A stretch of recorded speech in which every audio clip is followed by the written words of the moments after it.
It took us a year and a half Maureen and I went to Uganda, I think every other month throughout the entire year of 2008 specifically, teaching and talking and training. There was a community where it was a typical African community, a lot of poverty, a lot of sickness, people scratching out a living, and yet people received the training and saw that Christ was involved and interested in every part of your life. And when they caught that vision, they were inspired, just really by the Holy Spirit, they were inspired to follow Christ and to follow the teaching. We had a lady there named Anna that really grasped it. I mean, or I should say maybe it grasped her. Christ is the center of everything in my life.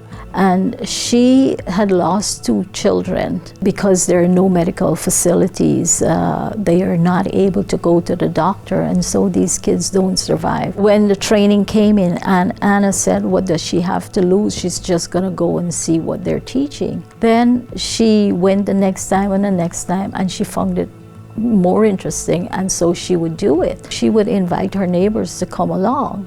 And so they would all go and they would go through the training, then they'd go home and implement what they had learned. She really was transformed truly and began doing income generating. She saw how things were flourishing in her garden.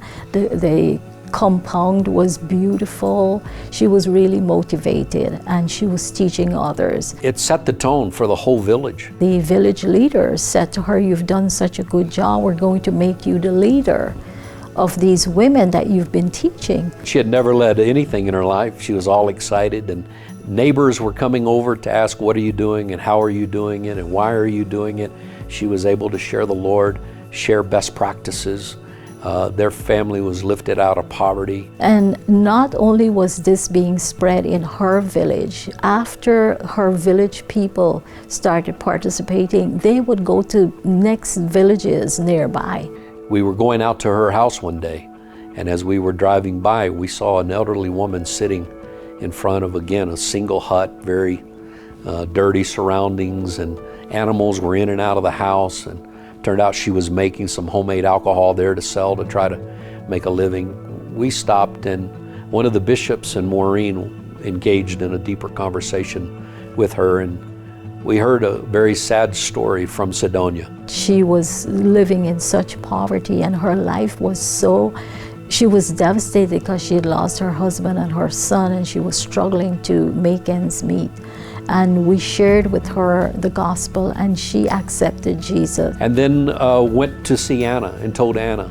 Well, Anna took it on herself to travel all that way back to this village and take Sidonia as her friend, and began to teach and train her.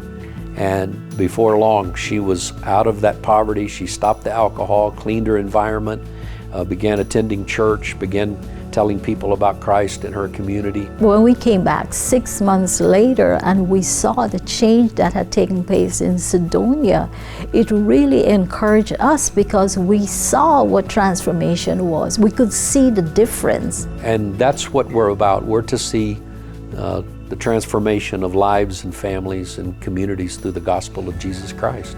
So we've seen it over and over again, and by God's grace, we'll continue to see that.